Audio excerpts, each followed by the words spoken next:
Welcome to Dead Man Talking. Tonight's show is entitled It Followed Me Home. Let's get straight into that. Now, I am a proud reader on Reddit. I have read many amazingly horrifying stories on here. But now I have my story to tell. I'm Sophia, and I'm a 20-year-old woman that now fears to be left alone in my house. Oh God, that face still haunts me to this day. I'm getting a little ahead of myself. Let's start from the beginning. I was 17 at the time, and I lived in a town called New Heights, Minnesota, and I was coming home late from my job at a local ice cream shop. I didn't have the wealthiest family, so I walked to and from work every day. I was a bit of a loner, so I didn't go to parties on the weekend and get completely shit-faced, except for that one night. That one night that fucked me over. It had probably been 6-ish when I got home, and like normal, I greeted my little brother and mum and proceeded to go up to my room to change and relax.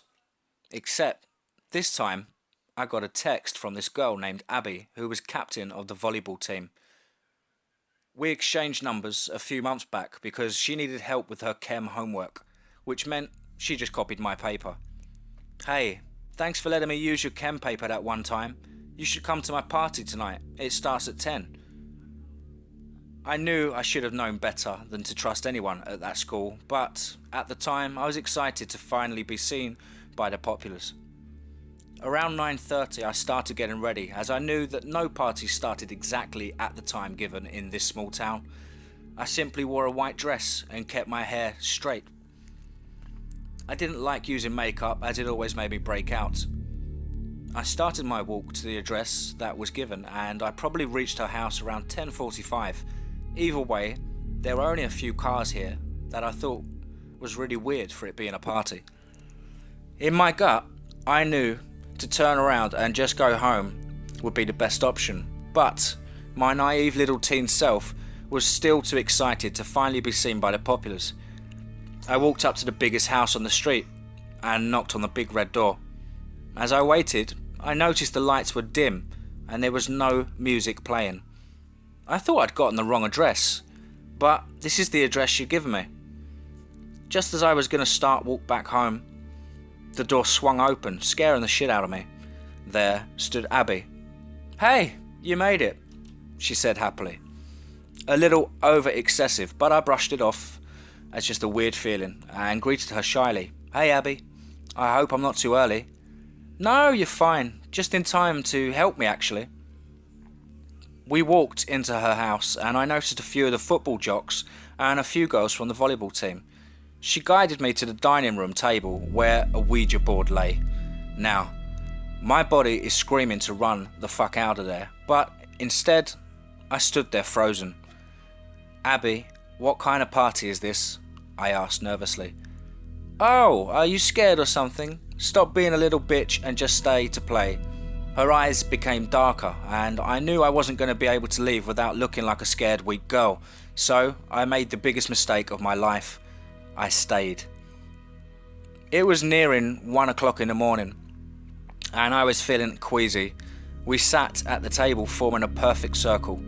"Okay, everybody, fingers on the panchet."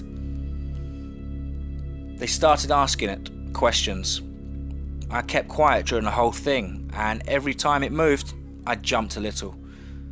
It became too much, and I broke the circle. I didn't say bye like I was supposed to, which was a mistake. But I ended up bolting out the front door and ran home desperate, and despite them calling me back. I didn't sleep that night. The next day at school, everyone gave me their dirty looks, or just simply laughed at me, and I kept my head down for most of that day. This is where it starts getting fucked. I thought it was just a lack from sleep, but I would soon find out I was wrong. I was seeing a dark shadow figure linger near Abby, but every time I looked directly at it, it would disappear. The next day at school, she didn't come in, which was odd for some reason, because she's the type of person that thrived on having the perfect attendance. Then, the day after that, still a no-show. I was sitting at home watching the news that my mum put on. She liked all the drama as we lived in a small town. All you get to have in a small town is no drama, really no drama at all. I was scrolling through Facebook to pass time before dinner until I heard the headline for tonight's news story. Local girl found dead in home. Local girl Abby Marshall found dead in her childhood home due to unknown reasons. Her parents are choosing not to talk to the press at this time. We'll have more on this story tomorrow. My God, I am beyond shock. I had just seen her a few days prior to this. I told my mum. The next day at school, everyone was talking about Abby's death. Some were even coming up with ways that she could have died. Some said alcohol poisoning from her drinking too much, and others said more gruesome things like her parents did it. But I knew in my gut it was nothing the kids here are coming up with. That day, I saw the same shadow figure near Sarah. She was one of the girls on the volleyball team. I chalked it up to my nerves. The strangest thing happened the next day. Sarah was a no-show. This time, I didn't find it too weird, as she liked to skip school sometimes, but just to see the same figure and her not coming to school like that Abby did made me wonder.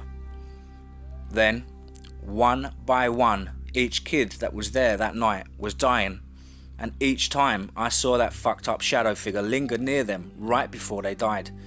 The whole town was going crazy, trying to find a reason why kids are just dying. How could I tell anyone that I would see a shadow near each of them beforehand without sounding crazy or like a person of interest? It was down to me and Jason, the last two people that were there that night. I kept an eye out for the shadow, but nothing. I went home and that day scared shitless.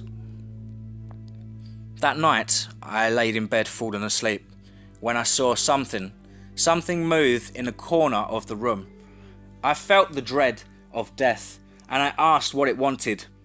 Him is all it said. So, like the others, I got up out of my bed and put on my black pair of leggings and black hoodie to sneak out. I snuck over to Jason's house and just like the others, I killed him. You see, that day I saw the shadow near Abby.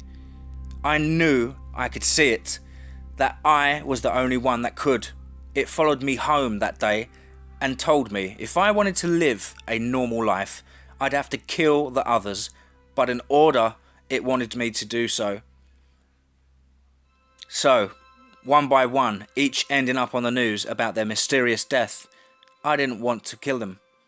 So, as I watched the life being sucked out of Jason, I quietly snuck out burning the clothes I used just like the rest and snuck back into my room to sleep. Just like the rest, he ended up on the news. Well, you see I live alone now and I hate it. Why? Because it followed me to my new home. I thought I would have my peaceful, boring life back, but I realised I became its prisoner. I know you may be asking me why I'm telling you this now, because I know you. You may not know me, but I've seen you and the shadow near you, and it's whispering the things to do, and I tried telling it no, but it's just too powerful. Remember folks, be safe, not sorry.